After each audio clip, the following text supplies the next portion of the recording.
माता सबरी कौन थी? माता सबरी की कथा तो सुनिए मेरी इस कहानी के माध्यम से।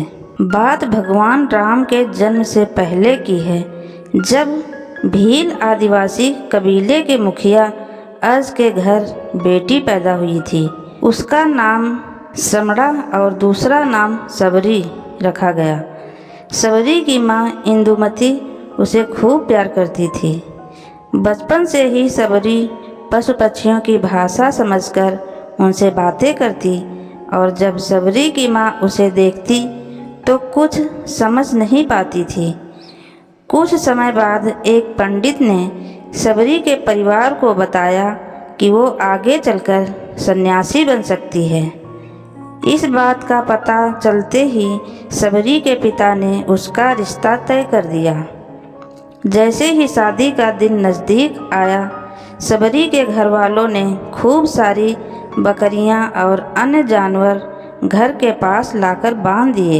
एक दिन सबरी की माँ जब उसके बाल बना रही थी तो उसने माँ से पूछा, इतने सारे जानवर हमारे घर क्यों लाए गए हैं? माँ ने जवाब दिया, बेटी तुम्हारा विवाह होने वाला है, इसलिए हम लोगों ने इसका इंतज़ाम बलि के लिए किया है। तुम्हारी शादी के दिन ही बलि प्रथा होगी और फिर इनके स्वादिष्ट भोजन बनाकर सबको परोसा जाएगा।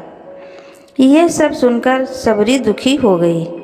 काफ़ी देर तक सबरी ने उन जानवरों को आज़ाद करने के बारे में सोचा। सोचते सोचते सबरी के मन में हुआ कि अगर ये जानवर यहाँ नहीं होंगे तो इनकी बलि रुक सकती है। ऐसा नहीं हुआ तो मेरे घर से कहीं चले जाने पर ही यह बलि रुकेगी। जब मैं ही नहीं रहूँगी तब न विवाह होगा और न ही बलि प्रथा। इससे मासूम जानवर बच जाएंगे। इसी सोच के साथ जानवरों को रखी गई जगह पर सबरी पहुँची। उसने सोचा कि उन्हें खोल देती हूँ, लेकिन वो ऐसा नहीं कर पाई।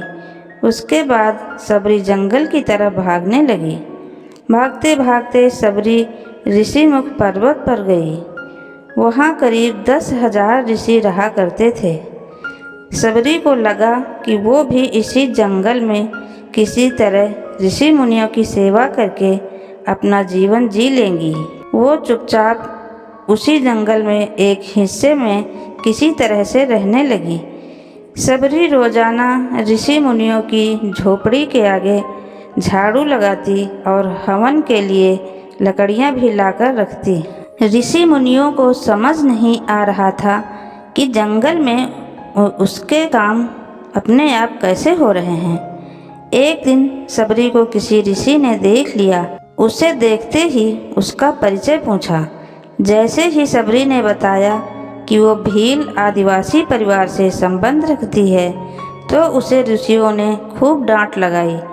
सबरी को इस बात का बिल्कुल भी पता नहीं था कि वो उसकी जात छोटी है और उसे ऋषियों द्वारा जात की वजह अपमान सहन करना पड़ेगा।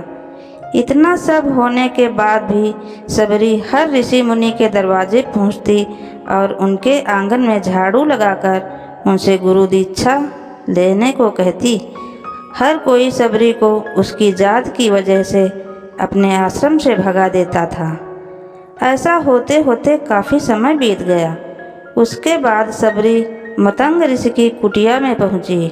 वहां पहुंचकर मतंग ऋषि को सबरी ने बताया कि वो उनसे गुरु दीक्षा लेना चाहती है। उन्होंने खुशी खुशी उसे अपने गुरुकुल में रहने दिया और भगवान से जुड़ा ज्ञान देते रहे। सबरी ने भी अपने गुरु मतंग ऋषि की सेवा करने में कोई कसर नहीं छोड़ी। वो गुरुकुल के सारे काम करती थी। सबरी से खुश होकर मतंग ऋषि ने उसे बेटी मान लिया था। समय के साथ मतंग ऋषि का शरीर बूढ़ा हो गया। उन्होंने एक दिन सबरी को अपने पास बुलाया और कहा, बेटी मैं अपना देह त्यागना चाह रहा हूँ। बहुत साल हो गए इस शरीर में रहते रहते। सबरी ने दुखी मन से कहा, आपके ही सहारे मैं इस जंगल में रह पाई हूँ। आप ही चले जाएंगे तो मैं जीकर क्या करूँगी? आप अपने संग मुझे भी ले चलिए, मैं भी देह त्याग दूंगी। मतंग ऋषि ने जवाब दिया, बेटी, तुम्हें चिंता करने की ज़रूरत नहीं है। राम तुम्हारी चिंता करेंगे और ध्यान भी रखेंगे। सबरी ने राम का नाम सुनने के बाद पूछा, वो कौन है और मैं उन्हें किस तरह से ढूंढूंगी? मतंग ऋषि ने बताया, राम कोई और नहीं, भगवान है। वो तुम्हें सारे अच्छे कर्मों का फल देंगे। तुम्हें उन्हें ढूंढने की कोई ज़रूरत नहीं है। वो एक दिन खुद तुम्हें खोजते हुए इस कुटिया में आएंगे और तुम्हें उनके हाथों ही मोक्ष मिलेगा। तब तक तुम इसी आश्रम में रहो। इतना कहते ही मतंग ऋषि ने अपना शरीर त्याग दिया। सबरी के मन में मतंग ऋषि के जाने के बाद से ही एक ही बात थी कि भगवान राम स्वयं उससे मिलने आएंगे। वो रोज़ भगवान राम से मिलने के लिए बाग से अच्छे अच्छे फूल लाकर पूरा आश्रम सजाती और भगवान के लिए बेर तोड़कर लाती। भगवान के लिए बेर चुनते हुए सबरी उन्हें चख लेती थी ताकि भगवान को सिर्फ मीठे बेर ही दे। रोज़ाना सबरी इसी तरह भगवान के दर्शन की आस में फूल और बेर इकट्ठा करती रहती थी। इसी तरह इंतज़ार में कई साल बीत गए। सबरी का शरीर एकदम वृद्ध हो गया। एक दिन आश्रम के पास के ही तालाब में सबरी पानी लेने के लिए गई। तभी पास के ही एक ऋषि ने उसे अछूत कहते हुए वहाँ से भगाने के लिए कहा और एक पत्थर मार दिया। वो पत्थर जब सबरी को लगा तो उसे चोट लगी और खून बहने लगा।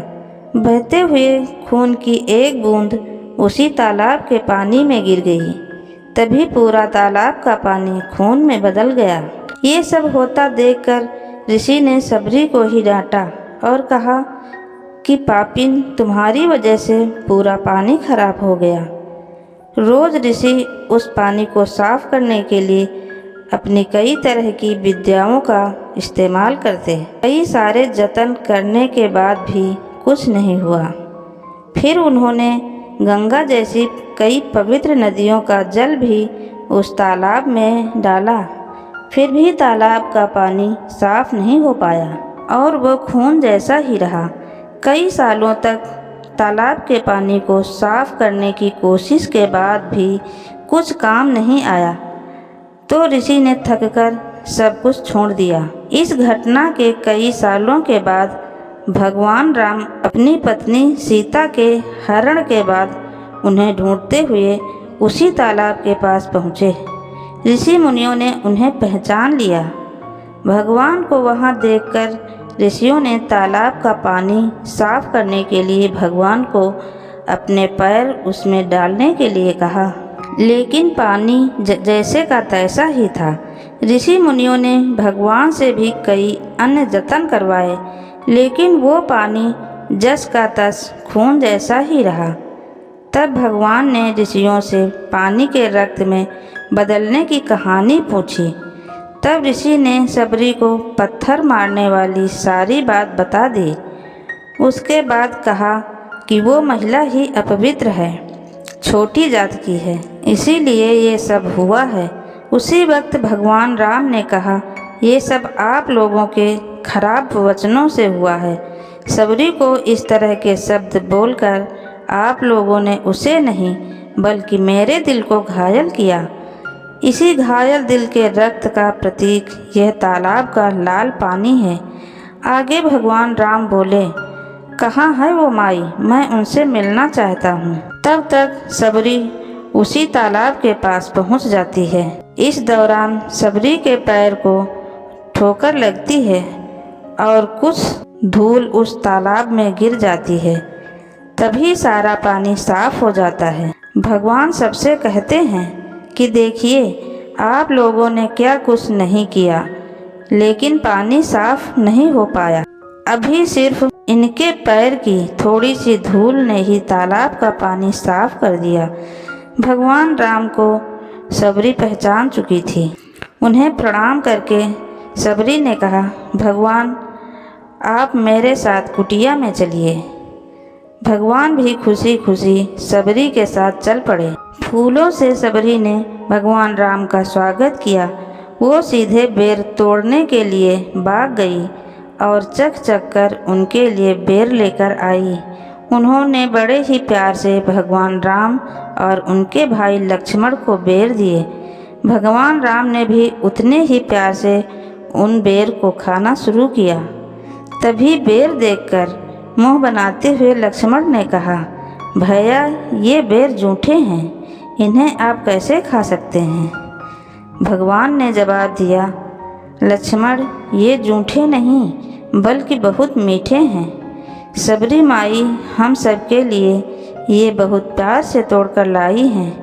इतना कहकर भगवान राम प्यार से उन बेर को खाने लगे। भगवान ने जाते हुए सबरी माई से कहा, आप मुझसे जो चाहे वो मांग सकती हैं। सबरी ने उन्हें कहा, मतंग ऋषि के कहने पर मैं आज तक सिर्फ आपके दर्शन करने के लिए ही जी रही थी। अब आप मुझे मोक्ष प्रदान कीजिए। मैं अपना शरीर आपके सामने ही त्यागूंगी। उसी वक्त सबरी ने अपना शरीर त्याग दिया। भगवान राम ने अपने हाथों से उनका अंतिम संस्कार किया और सीता माँ की खोज में आगे बढ़ गए। इस तरह से ऋषि मतंग की बात सच साबित हुई और सबरी को भगवान राम के दर्शन भी हुए। तभी से भगवान राम को सबरी के राम भी कहा जाने लगा। कहानी से सीख, सच्ची श्रद्धा हो तो भगवान के दर्शन जरूर होते हैं। कहानी अंत तक सुनने के लिए आपको दिल से धन्यवाद। अगर मेरी वीडियो आपको अच्छी लगे तो वीडियो को लाइक करें और चैनल को सब्सक्राइब करें। कमेंट में जय श्री राम लिखना ना भूलें।